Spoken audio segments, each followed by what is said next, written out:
വിശദീകരണത്തിലേക്ക് സ്നേഹവന്ദനം.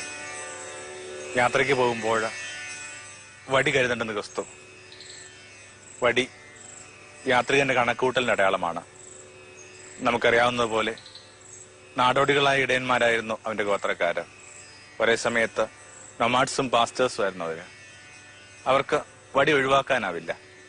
ചെങ്കുത്തായ പാത ഇറങ്ങുമ്പോൾ, ഒരു പുഴ മുറിച്ച് കടക്കേണ്ടി വരുമ്പോൾ, ഒരു കൈത്തോടിന്റെ ആഴം മനസ്സിലാക്കേണ്ടി വരുമ്പോൾ, എതിരെ ഒരു മൃഗം വരുമ്പോൾ പ്രതിരോധിക്കാന്, വിശക്കുമ്പോൾ ഒരു കനി പൊട്ടിക്കാനൊക്കെ ഈ വടി തീർച്ചയായിട്ടും ഒഴിവാക്കാനാവില്ല.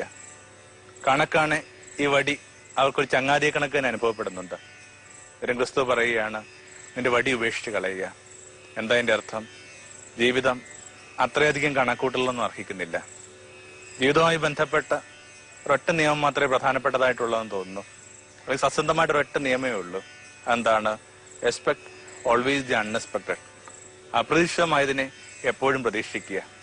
ജീവിതം അതിന്റെ വഴികളിൽ അപ്രതീക്ഷിതമായ ഓരോ അനുഭവങ്ങൾ ഓരോരുത്തർക്കും വേണ്ടി കരുതി വെക്കുമ്പോൾ ഈ വടി ആരെങ്കിലും സഹായിക്കുമോ? പഴയകാലത്തെ ആ പെരിയൻ ഗോവണി കണക്കാ ജീവിതം. അടുത്ത വളവിൽ എന്തെന്ന് ഒരു പിടുത്തവും കിട്ടുന്നില്ല. ചിലപ്പോൾ അമിതമായ ചില കണക്കൂട്ടലുകൾ നമ്മുടെ ജീവിതത്തെ അപഹാസ്യം പോലും ആക്കുന്നുണ്ട്. ആ പഴയ ഫലിതം കണക്ക് ഒരാൾ റെയിൽവേ സ്റ്റേഷനിൽ വന്നിട്ട് ചോദിക്കുന്നുണ്ട്, കുർള പോയോ? ഇല്ല. ഇത്ര മിനിറ്റ് ലേറ്റ്. മലബാറോ? ഇത്ര മിനിറ്റ് ലേറ്റ്. വേണാടോ? ഇത്ര മിനിറ്റ് ലേറ്റ്. സകലമാന ട്രെയിനുകളുടെയും സമയം ചോദിച്ചതിന് ശേഷം അത് ചോദിക്കുന്നുണ്ട്, ഗുഡ്സോ എല്ലാം പോകാനുണ്ടോ? പകത്തിരിക്കുന്ന ആൾക്ക് മനസ്സിലാവുന്നുണ്ട് സമയം കുഴപ്പമുള്ള ഒരാളെ പുറത്തേക്ക് തലയിട്ട് ചോദിച്ചു, എങ്ങടാ? ഇതൊക്കെ അറിഞ്ഞിട്ട് നിങ്ങൾ എങ്ങോട്ടേക്കാ പോകാൻ പോകുന്നത്? ഈ മനുഷ്യൻ പറയുന്നത് പോലെ, ഇല്ല, എങ്ങോട്ടും പോകാനല്ല, ഈ പാളം ഒന്ന് മുറിച്ച് കടക്കാൻ വേണ്ടി. പാളം മുറിച്ച് കടക്കാനായിട്ട് നിങ്ങൾക്ക് സദേൺ റെയിൽവേയുടെ ടൈം ടേബിൾ വേണോ? ഇത്രയും കണക്കൂട്ടൽ ജീവിതം അർഹിക്കുന്നില്ല. ഒരു കണക്കാണ് ജീവിതത്തെ വല്ലാതെ ഭാരപ്പെടുത്തുന്നുണ്ട്. ചിലർ ജീവിതത്തെങ്കിലും അത് വല്ലാതെ അപഹാസ്യമാക്കുന്നുണ്ട്. ആരോ ഒരാളുടെ കരുതലില് ജീവിതത്തിന്റെ ഗതികൾ വിട്ടുകൊടുക്കാനായിട്ടുള്ള ക്ഷണമാണ് പരിപാലനയുടെ സുവിശേഷം. ഒറ്റ പാഠം മാത്രമേ ക്രിസ്തു ഭൂമിയെ പഠിപ്പിച്ചിട്ടുള്ളൂ. ദൈവം അപ്പനാണെന്ന്. ദൈവം അപ്പനാണെന്ന് വെളിപ്പെട്ട് കിട്ടിക്കഴിഞ്ഞാൽ പരിഹരിക്കപ്പെടാവുന്ന പ്രതിസന്ധികളേ ഉള്ളൂ ജീവിതത്തിൽ നിന്ന് ക്രിസ്തു കരുതി. ആഫ്രിക്കൻ മിഷണർമാരുടെ ഇടയിൽ എന്ന് കേട്ട ഒരു കഥ കണക്ക്, അവിടെ കാടിനെ പരിചയപ്പെടുത്തുക എന്നുള്ളത് ചെറിയ കുട്ടികളുമായിട്ട് ബന്ധപ്പെട്ട് ചെയ്യുന്ന അവർ ആദ്യത്തെ ധർമ്മമാണ്. ഒരു 3-3.5 വയസ്സുള്ള കുട്ടിയെ കൊണ്ടുപോയി കാട്ടിൽ കളയും. കാരണം അത് കാടിനെ പഠിച്ചേ പറ്റൂ. കാടാണ് അവരുടെ വീട്. എന്നിട്ട് ഈ കുഞ്ഞിനെ വലിയ കടുത്ത രാവിലെ കൊടുങ്കാട്ടിൽ കൊണ്ട് ഇടുകയാണ്. സ്വാഭാവികമായിട്ട് പുലരി വരാൻ വേണ്ടി പ്രാർത്ഥിച്ച് ഒരു കുഞ്ഞ് കാറ്റത്തെ ആലിന്റെ കണക്കിന് വിറച്ചിരിക്കുക. അതിനിടയിൽ അവന്റെ അപ്പനെ ഉള്ളിന്റെ ഉള്ളിൽ ശകാരിക്കുന്നുണ്ടാവാം. ഉള്ളിന്റെ ഉള്ളിൽ അവന്റെ അപ്പനെ വിറക്കുന്നുണ്ടാവും. എന്തിനെങ്ങനെ കാട്ടിലിട്ട് പോയി? എന്തോ ആവട്ടെ, പുലരിയാകുമ്പോൾ ഈ കുട്ടിക്ക് ഒരു സദ്വാർത്തയുണ്ട്. ഇതാണത്, എതിരെ ഒരാൾ കൂനിപ്പിടിച്ചിരിക്കുന്നു. നോക്കുമ്പോൾ അപ്പന കുട്ടിയെ കാട്ടിൽ കളഞ്ഞിട്ട് ഇയാൾക്ക് എവിടെങ്കിലും പോയി കിടന്നുറങ്ങാൻ പറ്റുമോ? അത് നിശ്ചയമായിട്ട് എവിടെങ്കിലുമൊക്കെ ഉണ്ടാവും. ഇടപെടേണ്ട സമയത്ത് അയാൾ നിശ്ചയമായിട്ടും ഇടപെട്ടുകൊള്ളും. അതോടുകൂടി കുട്ടിക്ക് രാവിനെ ഭയമില്ലാതെയായി, കാടിനെ ഭയമില്ലാതെയായി. ആരോ ഒരാള് നിങ്ങളുടെ കാര്യത്തിൽ ശ്രദ്ധാലുവാണെന്ന് അവൻ ഭൂമിയെ പഠിപ്പിച്ചു. സ്വാഭാവികമായിട്ട് ക്രിസ്തു സംസാരിക്കുന്ന കടപ്പുറത്ത് നിന്നുകൊണ്ട് ലോകത്തുള്ള ആരെക്കാൾ കൂടുതലായിട്ടും പരിപാലനയുടെ പാഠം കൃത്യമായിട്ട് തിരിച്ചറിയാൻ പോകുന്നത് കടലിൽ പണിക്ക് പോകുന്നവർക്കാണ്. എന്താണ് ഈ കടൽ എന്നുള്ളതിനെ കുറിച്ചൊക്കെ നമുക്കൊരു ധാരണയുണ്ട്. ആ കടലിലൂടെ ഒരു തീപ്പെട്ടിക്കോലിന്റെ പോലും വലുപ്പമില്ലാത്ത കട്ടമരത്തില് കടലിൽ പോയിട്ട് മടങ്ങി വരുന്നതിനേക്കാൾ വലിയ പരിപാലനം വല്ലതുമുണ്ടോ? ഷേവ് ചെയ്യാൻ വേണ്ടി വെച്ചിരിക്കുന്ന ഒരു കോപ്പ വെള്ളത്തിലൊക്കെ വീണ് മനുഷ്യ മുങ്ങിവരിക്കുന്ന നാടായത്. ഒരു പഞ്ചായത്തിനോട് ഉണ്ടാക്കുന്ന അപകടങ്ങൾ പോലും കടലുണ്ടാക്കുന്നില്ല. നിങ്ങൾ ശ്രദ്ധിച്ചിട്ടില്ലേ? അപ്പോ സ്വാഭാവികമായിട്ട് അവന്റെ മുക്കൂരായ കേൾവിക്കാരുടെ കണ്ണ് നിറഞ്ഞു. അവർ പറഞ്ഞു, ചേട്ടായി, നീ പറയുന്ന പല കാര്യങ്ങളും ഞങ്ങൾക്ക് ചിലപ്പോൾ പിടുത്തം കിട്ടാതെ പോകുന്നുണ്ട്. പക്ഷെ ഇത് ബെസ്റ്റ് പാടോ? കാരണം ആരോ ഒരാൾ പരിപാലിക്കാതെ, ആരോ ഒരാളുടെ വിരൽ പിടിക്കാതെ, ആരോ ഒരാളുടെ കൈക്കുമ്പിളല്ലാതെ ഞങ്ങൾ എങ്ങനെയാണ് ഞങ്ങളുടെ ഈ ചെറിയ യാനപാത്രങ്ങൾ ഉടഞ്ഞ് ഈ തീരത്തേക്ക് എത്തുക? അപ്പോൾ ദൈവം നിങ്ങളുടെ ജീവിതത്തിനു മീതെ കരുതുന്നു എന്നൊരു സുവിശേഷം കൊടുത്തിട്ട് അവൻ സാധാരണ മനുഷ്യരുടെ സ്വാതന്ത്ര്യബോധത്തെ ഉണർത്തി. ആ സ്വാതന്ത്ര്യത്തിന്റെ ആനന്ദത്തിലേക്ക് അവനെ കൂട്ടിക്കൊണ്ടുപോയി. ഒരു കുഞ്ഞ് തെറ്റിദ്ധാരണ പലപ്പോഴും ഈ പരിപാലനയുമായി ബന്ധപ്പെട്ടത് പലപ്പോഴും രൂപപ്പെടുന്നുണ്ട്. പലപ്പോഴും നമ്മൾ വിചാരിക്കുന്ന നാടകീയമായ സംരക്ഷണങ്ങൾ മാത്രമാണ് പരിപാലനം. 5 മക്കൾ കൂടി ഒരു ടൂറിന് പോയി ഒരു അപകടത്തിൽപ്പെട്ടിട്ട് 4 മക്കളും മരിക്കുന്നു. 5ാമത്തെ കൂട്ടുകാരൻ മാത്രം രക്ഷപ്പെടുന്നതിനെ കുറിച്ച് നമ്മൾ പറയുന്നു, ദൈവം അവനെ പരിപാലിച്ചു. സ്വാഭാവികമായിട്ട് ദൈവത്തിനെതിരായിട്ട് പോലും നമ്മൾ ചിന്തിച്ചു തുടങ്ങാൻ പോകുന്ന ഒരു സ്റ്റേറ്റ്മെന്റ് ഇത്. അങ്ങനെയെങ്കിൽ ഈ 4 വീട്ടുകാരുടെ കുടുംബത്തിന് സങ്കടമില്ലേ? അവരുടെ ഭാര്യമാരുടെയും അവരുടെ അച്ഛനും അമ്മയുടെയും കണ്ണീരിനൊന്നും വിലയില്ലേ? അതോ അവരെ ദൈവം വിധിക്ക് വിട്ടുകൊടുത്തു. പലപ്പോഴും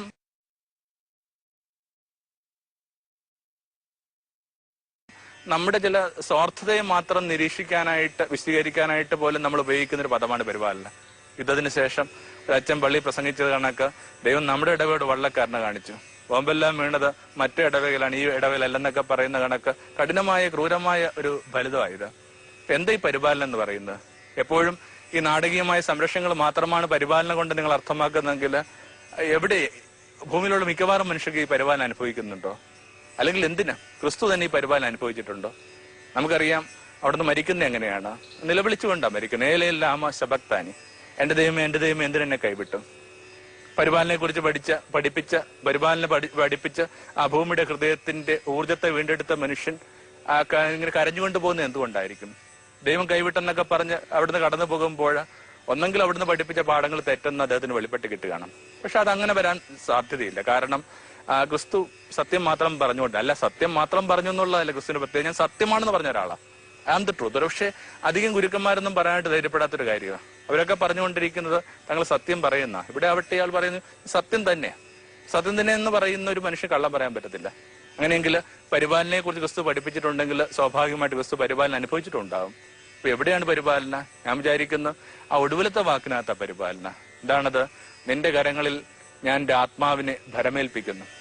സംഭവിക്കുന്നതൊക്കെ നിന്റെ അറിവോടുകൂടിയാണെന്നും നിന്റെ കരങ്ങളിലാണെന്നൊരു പ്രകാശത്തിന്റെ പേരാണ് പരിപാലന.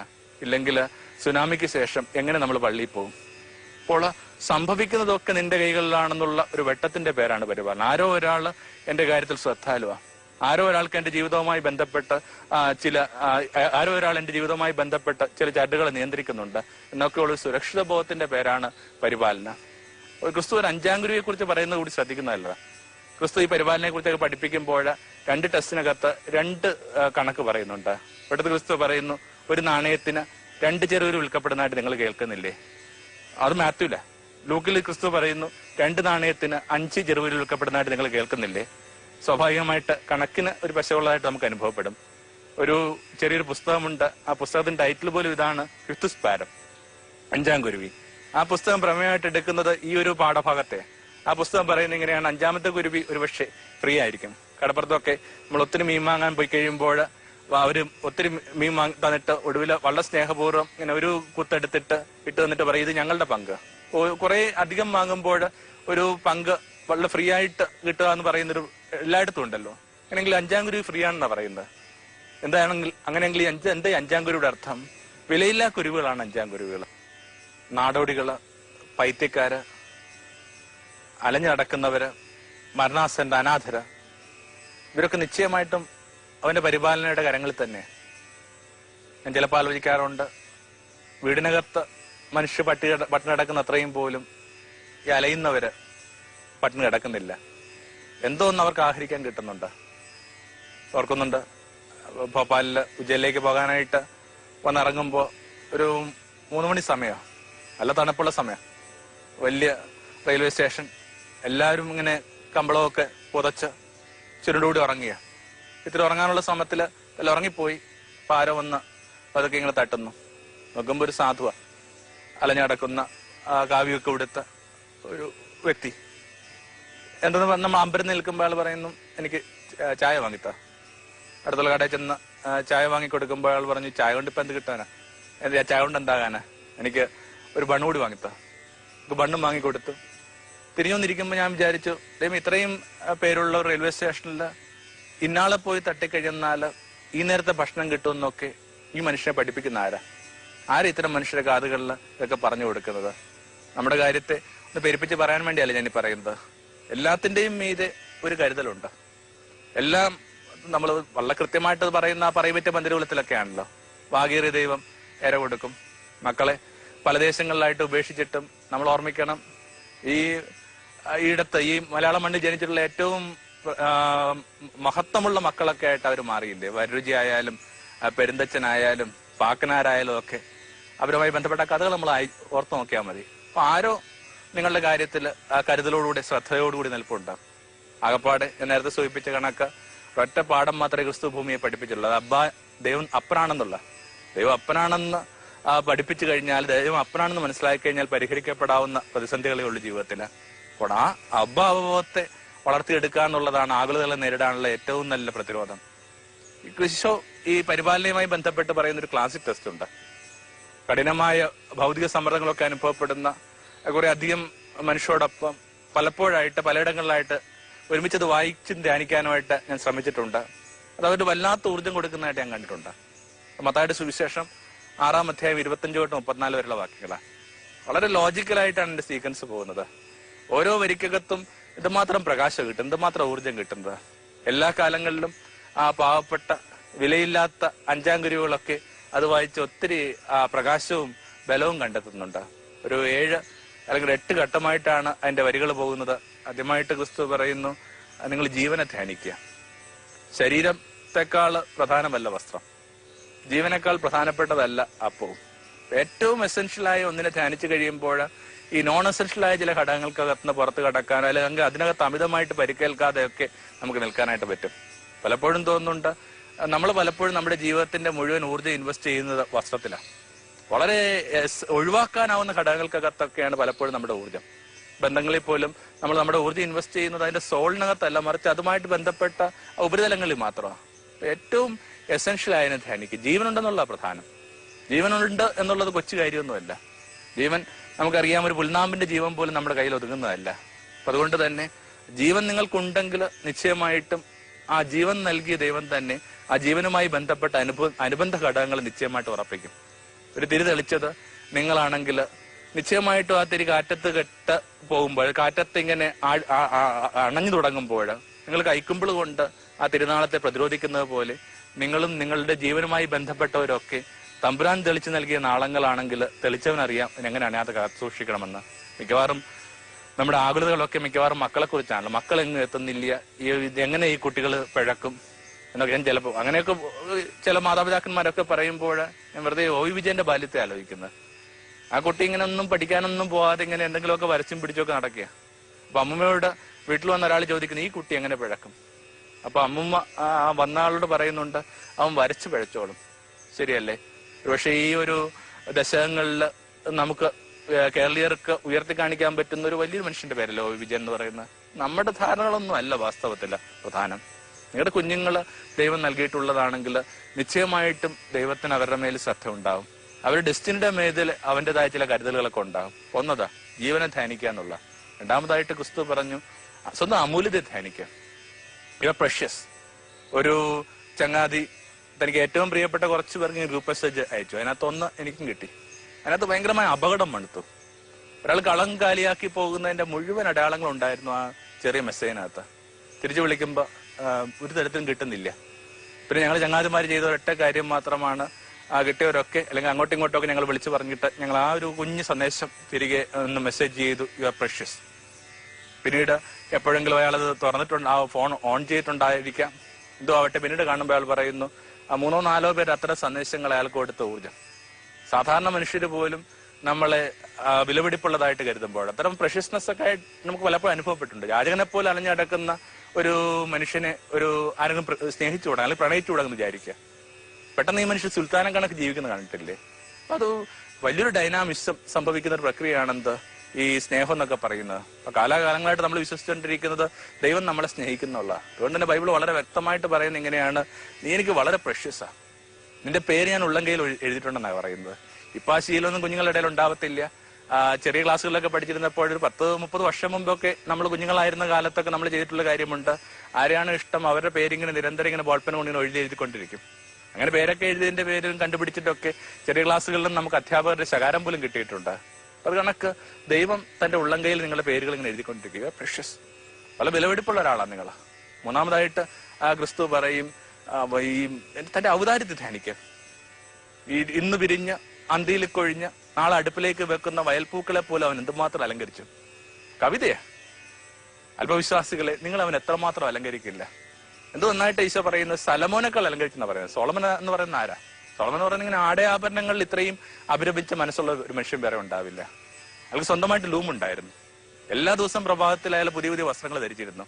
എന്നിട്ടോ അയാൾ പോലും തന്റെ സർവ്വ ഐശ്വര്യങ്ങളിലും ഈ പൂവിനോളം അലങ്കൃതമായിട്ട് ഒരു ഇത്തിരി പൂവിനോളം, ഒരു മുക്കുറ്റി പൂവിനോളം, ഒരു തുമ്പപ്പൂവിനോളം അലങ്കൃതമാകാനായിട്ട് ഭൂമിയിൽ ഏത് സോളമന് പറ്റും? അപ്പോൾ അല്പവിശ്വാസികൾ അവൻ നിങ്ങളെ എന്തുമാത്രം അലങ്കരിച്ചില്ല. നമ്മുടെ നഗ്നമായ പ്രാണന മീത് എന്തുമാത്രം അങ്കി അവൻ ഇട്ടിരിക്കുന്നത്. ബൈബിൾ ഉടനീളം ഈ ദൈവം തരുന്ന അങ്കികളെ കുറിച്ചുള്ള എന്തുമാത്രം സൂചനകളുള്ളത്. യേശയ്യാ പുസ്തകം നമ്മൾ വായിച്ചു കേൾക്കുന്നു, അവനിക്ക് സ്തുതിയുടെ അങ്കി തന്നു, a man of worship and praise. ആ അങ്കി ഇട്ട് കഴിയുമ്പോൾ നമുക്കിങ്ങനെ സമസ്ത ലോകത്തിനും കൃതജ്ഞത തോന്നുന്നു. ആരെ കണ്ടാലും കണ്ണു നിറയാനും കരങ്കൂപ്പാനും ഒക്കെ തോന്നുന്നു. ആ പുസ്തകം തീരുമ്പോഴാവട്ടെ വെളിപാടിന്റെ പുസ്തകം നമ്മൾ വായിച്ചു കേൾക്കുന്നു, പ്രകാശത്തിന്റെ അങ്കി ധരിച്ചൊരു സ്ത്രീയെ ഞാൻ കണ്ടു. അത് നമ്മളുടെ മറ്റൊരു സ്വപ്നമാണ്. ലുമിനസ് ആയ ഒരു അങ്കി ധരിച്ച ആ മനുഷ്യ ജീവിതങ്ങൾ, തേജസ്സുള്ള മനുഷ്യര്. അപ്പൊ ഇങ്ങനെ എന്തുമാത്രം അങ്കികളാണ് അവൻ നമുക്ക് വേണ്ടി കരുതി വെക്കുക. നാലാമതായിട്ട് ക്രിസ്തു പറയും, അനാരോഗ്യകരമാണ് ആകുലതകള്. ആയുസ് നിമിത്തം ആകുല നിമിത്തം ആരുടെയെങ്കിലും ആയുസിന്റെ മുഴം വർദ്ധിച്ചിട്ടുണ്ടോ? വർദ്ധിച്ചുകൊണ്ട് ചോദിച്ച അർത്ഥം എന്താണ്? പലരെയും ആയുസിന്റെ മുഴം കുറഞ്ഞിട്ടുണ്ട്. ചിലപ്പോൾ കളിയായിട്ടാണെങ്കിൽ പോലും പണ്ടുകാലങ്ങളിൽ നമ്മൾ പറയാനുള്ള കാര്യമുണ്ട്, ആരോഗ്യകരമായിട്ട് ജീവിക്കണമെങ്കിൽ ഒഴിവാക്കേണ്ട പ്രധാനപ്പെട്ട കാര്യം എന്താണ്? ആരോഗ്യമാസം വായിക്കണമെന്നുള്ള. കാരണം അത് വായിച്ചു കഴിഞ്ഞാൽ നിശ്ചയമായിട്ട് അതിനകത്ത് പറഞ്ഞ എല്ലാ പ്രശ്നങ്ങളും നമുക്കുണ്ട്. സ്റ്റെപ്പ് കയറുമ്പോൾ കിതപ്പ്, ഭക്ഷണം കഴിച്ചതിന് ശേഷം വിശപ്പില്ലായ്മ തുടങ്ങിയ മുഴുവൻ പ്രശ്നങ്ങൾ നമുക്കുണ്ട്. അപ്പൊ ഒരുപക്ഷെ ഈ ഉള്ളതിനേക്കാൾ കൂടുതലായിട്ട് നമ്മുടെ ആകുലതകൾ കൊണ്ട് നമ്മുടെ ശരീരം കൂടുതൽ ഉലയുന്നുണ്ട്, കൂടുതൽ പരിക്ക് പറ്റുന്നുണ്ട്. ഇന്ന് നമ്മൾ കൃത്യമായിട്ട് ആ വാക്ക് എല്ലാ രോഗങ്ങളിൽ തന്നെ ഉപയോഗിക്കുന്നുണ്ട്, സൈക്കോസൊമാറ്റിക്.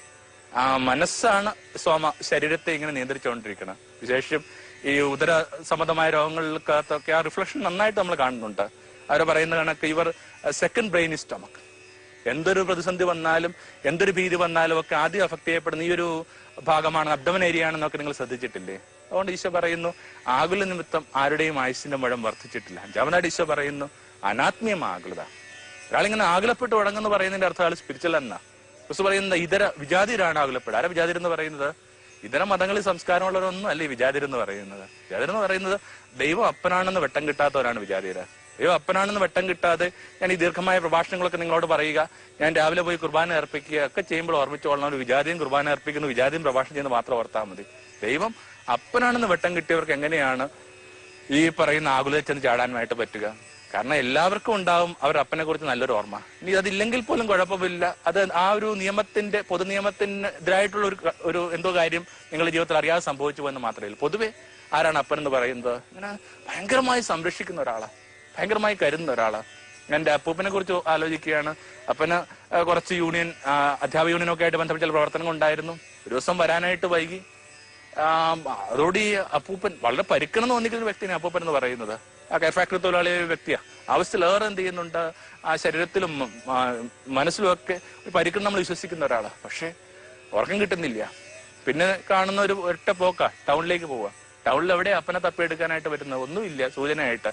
ആപ്പാളുടെ സൂചന എന്ന് പറയുന്നത് 2ാം നിലയിലാണ് അവർ ഓഫീസിൽ നിന്ന് മാത്രം അറിയാം. നഗരത്തില് ആ 2ാം നിലയ്ക്ക് വല്ല പഞ്ഞുണ്ടോ?